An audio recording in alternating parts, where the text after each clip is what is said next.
Bismillahirrahmanirrahim. Assalamualaikum warahmatullahi wabarakatuh. Ya, untuk kuliah hari ini ya, untuk yang kecerdasan artifisial, kita akan melanjutkan materi minggu kemarin. Di hari ini kita akan melanjutkan tentang prolog ya.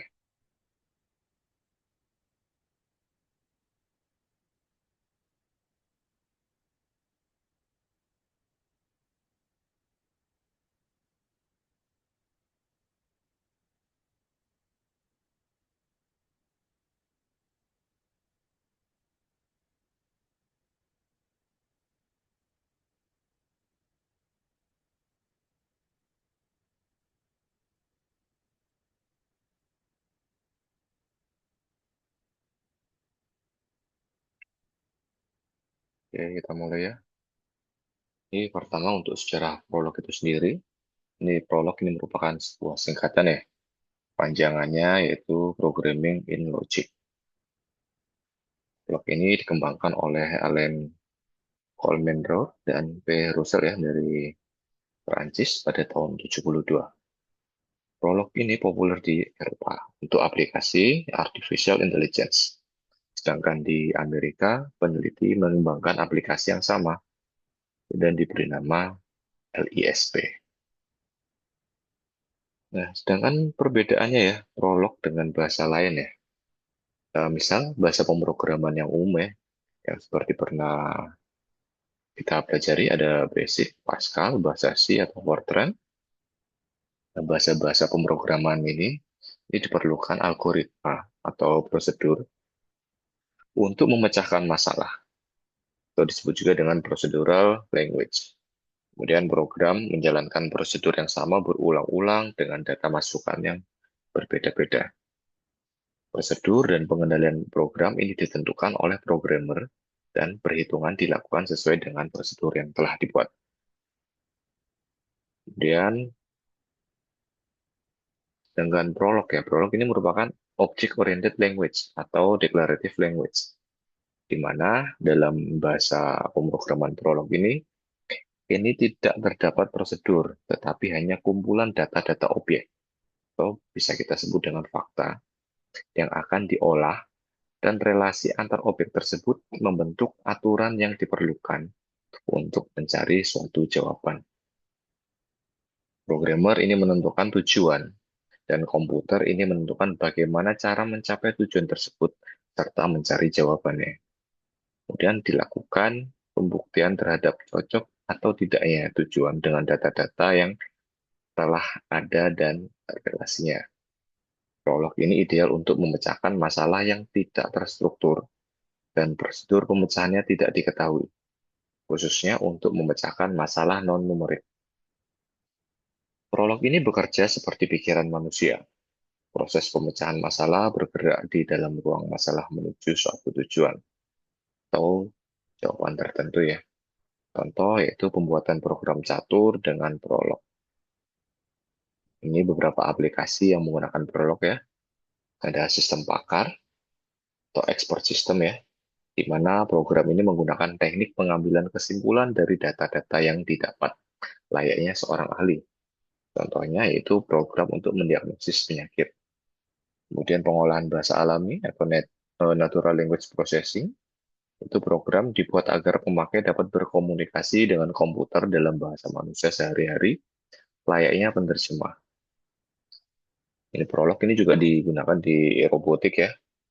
Ini biasanya digunakan untuk mengolah data masukan yang berasal dari sensor dan mengambil keputusan untuk menentukan gerakan yang harus dilakukan.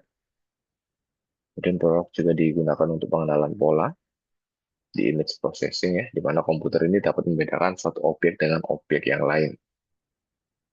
Dan Prolog di masalah learning ya, mana program ini belajar dari kesalahan yang pernah dilakukan, dari pengamatan, atau dari hal-hal yang pernah diminta untuk dilakukan.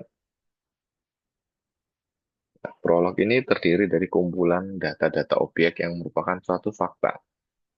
Nah, fakta ini dibedakan menjadi dua macam, yaitu menunjukkan relasi dan menunjukkan sifat. Penulisan prolog sendiri, ini untuk tiap baris ya, ini diakhiri dengan tanda titik.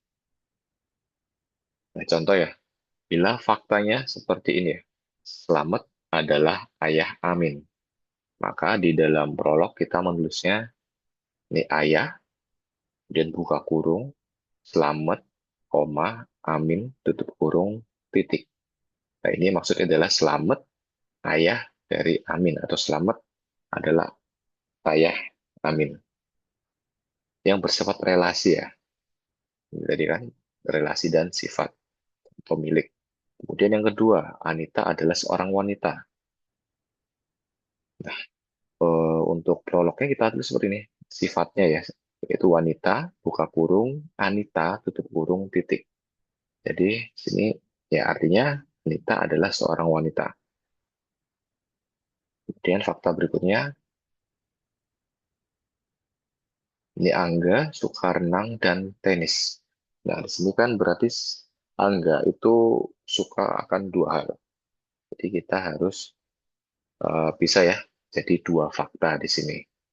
Yang pertama, suka, buka kurung, Angga, koma, renang, tutup kurung, titik. Ini maksudnya Angga suka renang. Kemudian fakta yang kedua, ini suka, buka kurung, Angga, koma, tenis, tutup kurung, titik.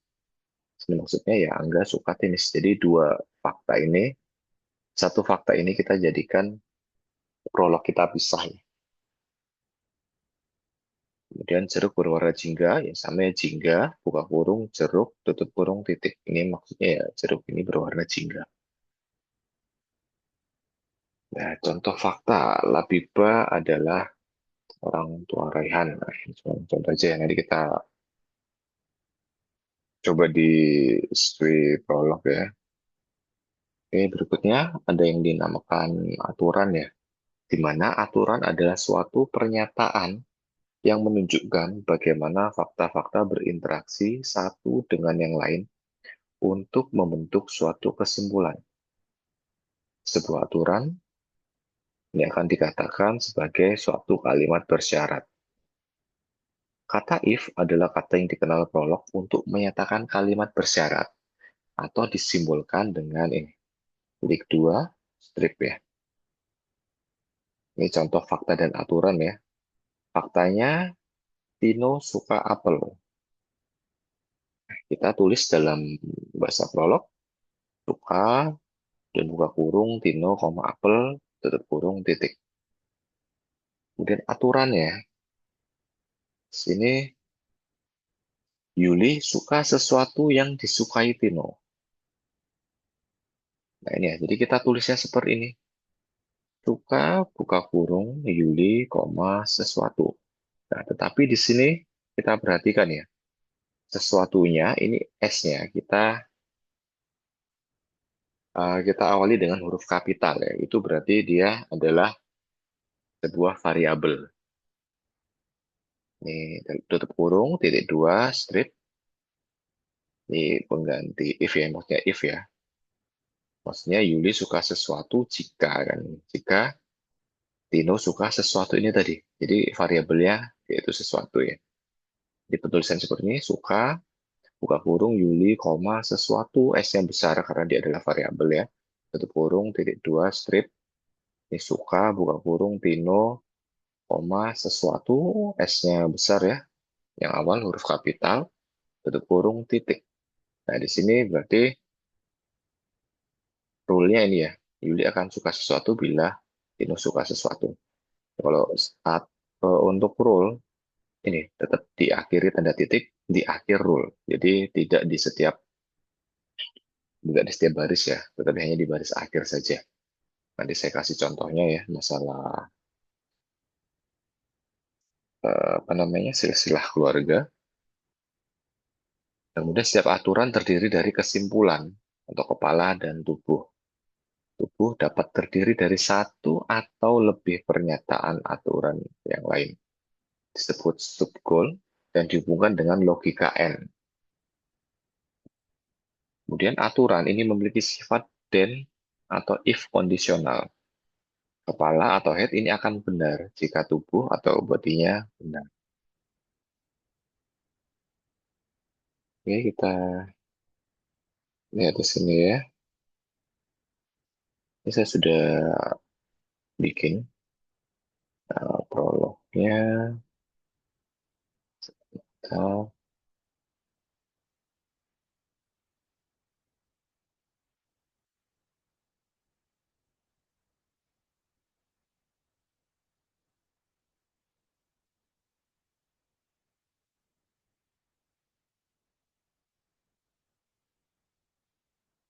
Kita langsung lihat dari pohonnya aja ya. Oke, di sini kita lihat ya. Ini ada Selamat. Selamat punya dua anak, yaitu Amin dan Anang. Kemudian Anang punya dua anak, Badu dan Budi. Sedangkan Anang punya dua anak juga, ada nama Didi dan Dadi. Di sini kita tulis suaranya ya. Oops,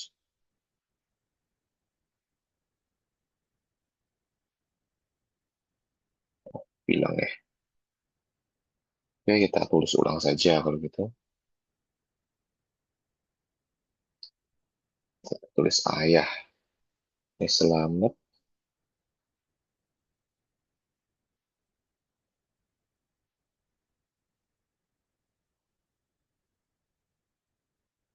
Amin.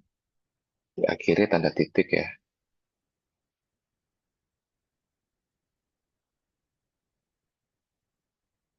Ini anak kedua Selamat adalah Anang.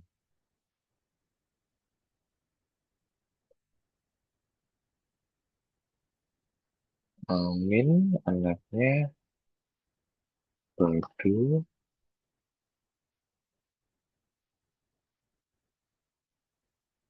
dan Budi.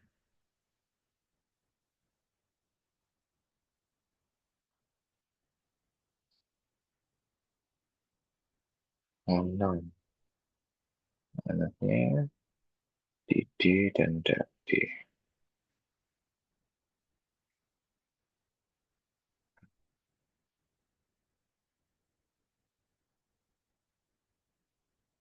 Oke, oke. Dan di sini kita lihat ya.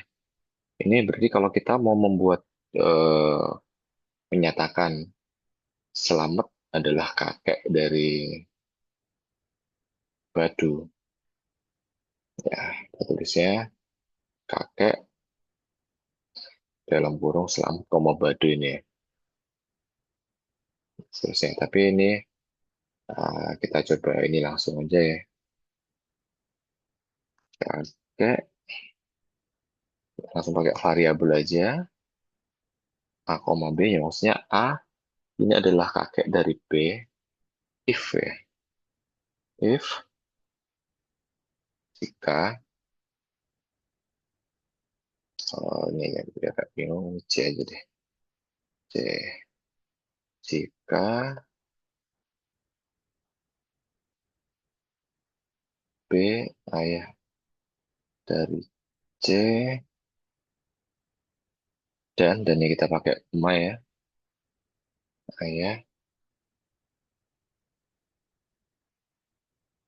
A ya dari B.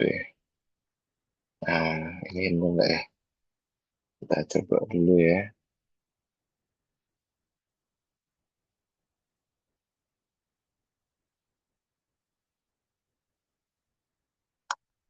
Oke, A, koma B.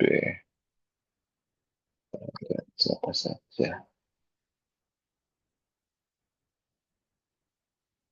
Ya. Nah, ini kelihatan ya. Ah, ini adalah kakeknya ya. Jadi Selamat kakek dari Badu, Budi, Didi, dan Dadi. Ya, ini jadi relasi kakek. Sekarang kita coba untuk saudara kandung. Saudara kandung, langsung aja pakai variabel. Hmm, B misal, jika ayah C adalah ayah dari A,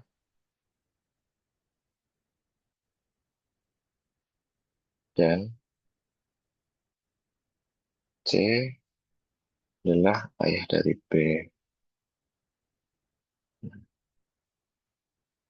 Kita coba ya. Saudara kandung XY, coba ya. Ini query-nya di sebelah sini ya. Query itu diawali dengan tanda tanya, strip ya. Kita pakai si prolog, jadi kita tidak perlu menuliskan itu. Kita tinggal tulis query aja, dan titik. Coba, bentar nggak? Oke. Oh, ini ada yang salah ya.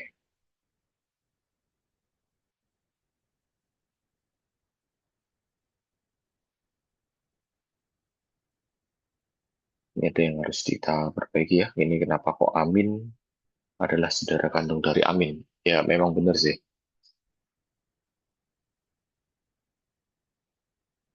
Kalau kita coba ini. Saya, oke. Oh, bukan. Oke. Error, nggak kita coba aja. Oke, berarti nggak bisa seperti ini. Oke.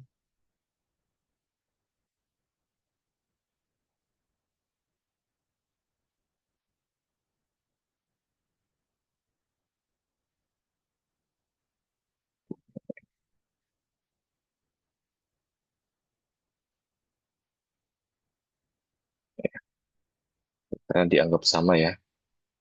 Sama B ini variabelnya diganti-ganti aja. Dan kita coba kalau saudara sepupu. Wah, ini aja deh. Sepupu.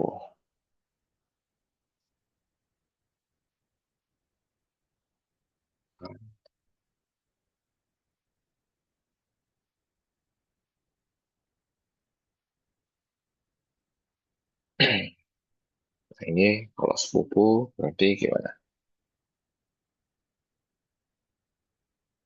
Ayah C, ayah A, D, ayahnya B,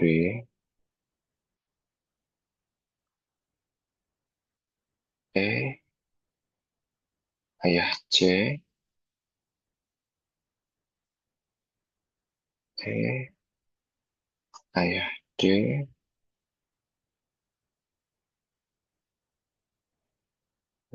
bukan saudara kandung M, B. Kita coba ya. Benar nggak ini? Sepupu. Error. Oke, kurang satu. Kita coba lagi. Oke, kita lihat ya. Untuk sepupu.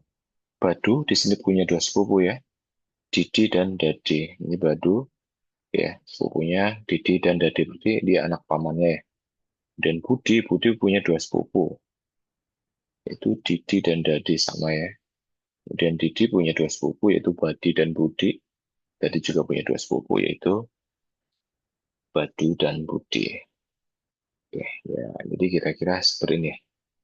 Jadi kita bisa eh, menuliskan fakta-fakta itu ke dalam bahasa prolog.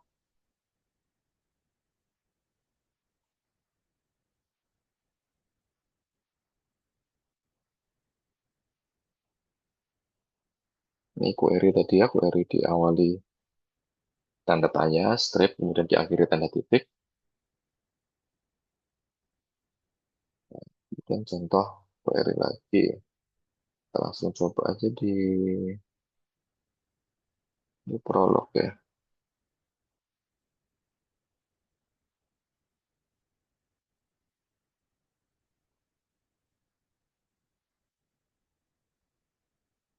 Kita langsung ini aja. Kita kopas saja. Ini suka boneka. Sini query-nya suka Ini boneka. Nah, ini maksudnya ini seperti bertanya ya. Apakah ini suka boneka? Benar ya. Kalau kita ganti seperti ini, not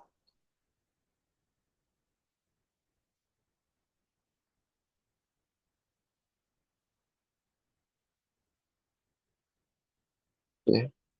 Ini kita sudah negasi, kita coba ya. Apakah ini suka boneka? Oh, tapi does not exist.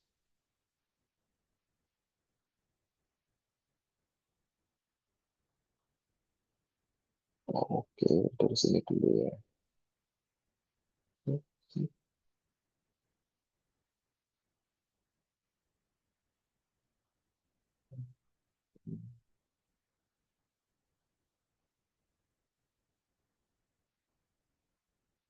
Bisa nggak buah?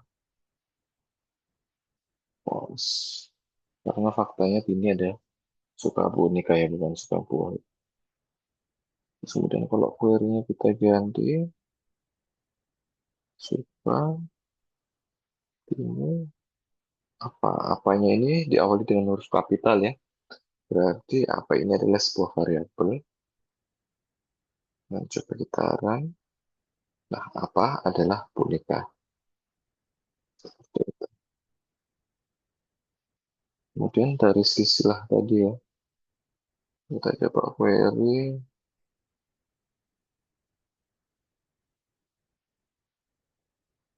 siapa kakek Budi, yang lupa tanda titiknya,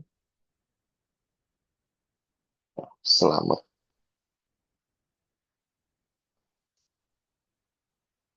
Kemudian ini lucu,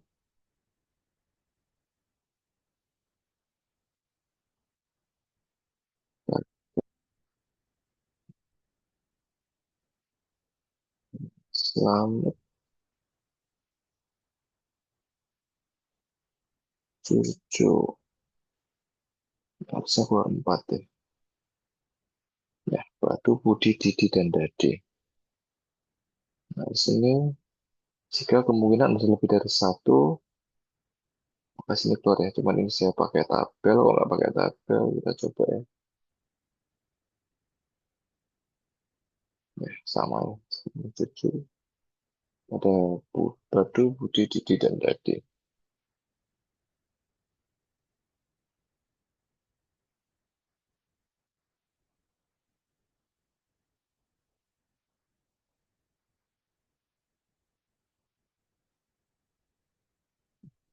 Predikat adalah nama simbolik ya. Untuk relasi ya. Tadi kita udah langsung praktek ya. Contohnya ini ayah dalam kurung selamat koma amin titik. Predikat dari fakta ini ditulis sebenarnya ayah dalam kurung simbol-simbol ya. Nah, di mana ayah adalah nama predikat, sedangkan selamat dan amin adalah menunjukkan argumen.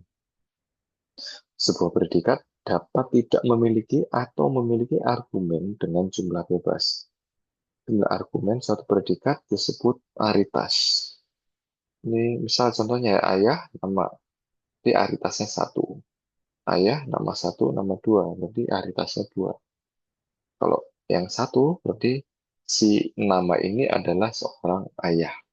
Yang kedua, artinya nama satu adalah ayah dari nama dua. Seperti itu.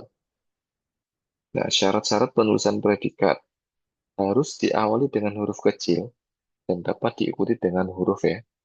Bilangan juga boleh atau garis bawah. Panjang nama predikat ini maksimum 250 karakter. Tidak diperbolehkan menggunakan spasi atau tanda minus, tanda bintang, dan garis miring. Dan variabel, variabel adalah besaran yang nilainya berubah-ubah, yang dapat berubah-ubah ya. Dengan tata cara penulisannya harus diawali huruf besar atau garis bawah. Kemudian nama variabel dapat terdiri dari huruf, bilangan, atau simbol, dan merupakan kesatuan dengan panjang maksimum adalah 250 karakter. Kemudian nama variabel ini hendaknya mengandung makna yang berkaitan dengan data yang dinyatakan. Contoh tadi ya, ayah selamat sama anak. Jadi variabelnya anak. Jadi ketika kita query anak, kita query seperti ini, maka akan muncul anaknya ada Budi, ada Badu. Nah, Nono di sini ini berarti sudah tidak ada kemungkinan jawaban yang lain. Karena memang selamat, oh bukan ya, selamat tadi anaknya Anang sama Amin ya seharusnya ya. Iya, selamat anaknya Anang sama Amin seharusnya. Oke.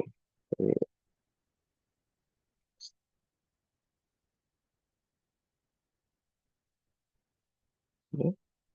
Nah, contoh dari silsilah di atas, nah, kita coba ya. Kita coba dari sini lagi, kita pakai query ini.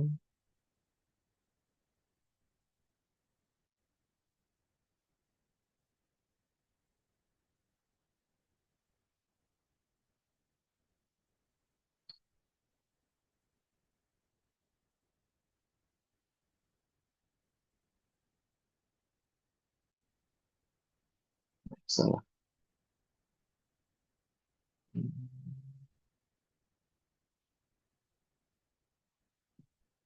Ini selamat ayah dari X. Dengan X adalah dari Y. Kita coba ya.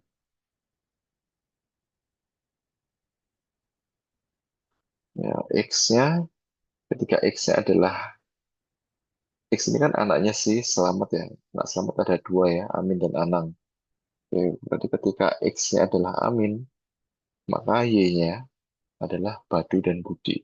Sedangkan ketika X-nya adalah Anang, maka anaknya adalah Didi dan Dadi.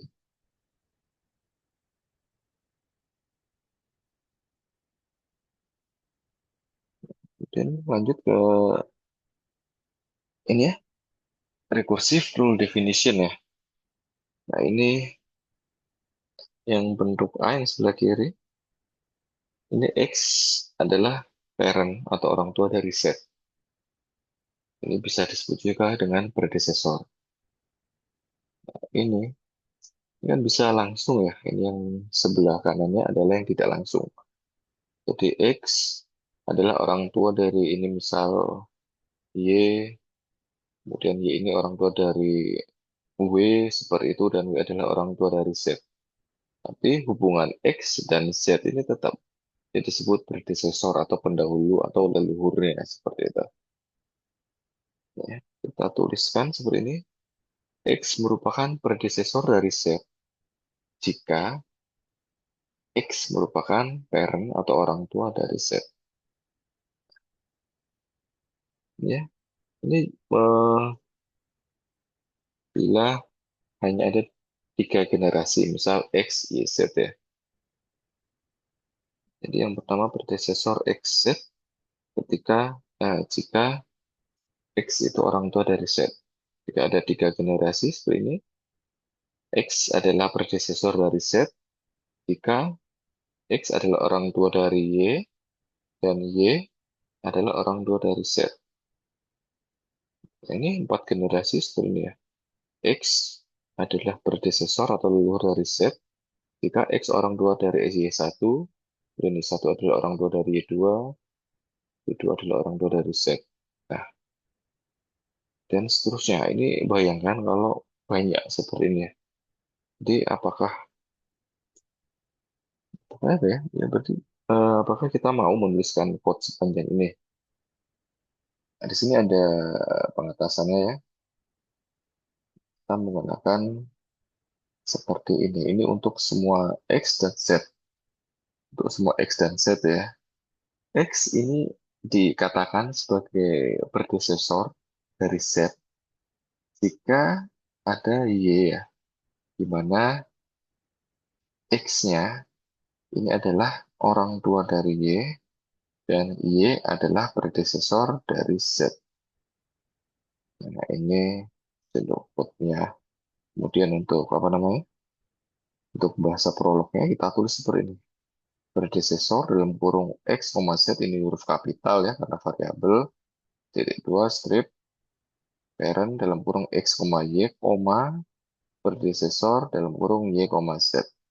Jadi kita tidak perlu menulis terlalu banyak seperti ini tadi ya. Oke, ini rule yang tadi ya. Untuk predesesor langsung, ya X Z ya. Predesesor dalam kurung X, Z, jika X ini parent Z. Yang tidak langsung, seperti ini tadi, ya, X adalah predesesor dari Z, ketika atau jika ini parent X, Y, predesesor Y, Z. Atau objek.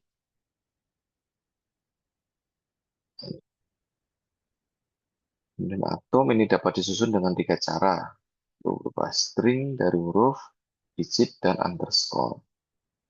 Ya, penulisannya, string dari karakter spesial, ini boleh, kecuali ini ya, titik dua, state. Ini tidak boleh, ini karena menunjukkan hubungan jika ya. Atom yang terletak antara tanda petik ya, ini jika string tersebut dimulai dengan huruf besar. Jadi boleh seperti ini. Tapi harus dimulai dengan huruf besar. Kalau tidak ada petiknya, maka dia dianggap sebagai variabel. Integer, ini number ya, ada integer ya, dengan range negatif 16.383 sampai dengan positif 16.383. Contohnya ini ya, 1, 1313, 0, negatif 97. Sedangkan real, contohnya ya 3,14, negatif 0,0035, atau 100,2. Variabel ya, yang dapat berupa string dari huruf, digit, dan underscore, dan harus dimulai dengan huruf besar atau underscore. Operator logik, negasi, yaitu dengan not ya. Jadi seperti ini, not parent dot n. Jadi seperti ini. Maksudnya, Bob ini bukan parent dari n ya. Konjungsi menggunakan tanda koma, disjungsi menggunakan tanda titik koma. Oke, untuk materinya selesai. Ini atas perhatiannya. Saya ucapkan terima kasih ya. Bila ada pertanyaan, bisa kita diskusikan. Selamat malam. Assalamualaikum warahmatullahi wabarakatuh.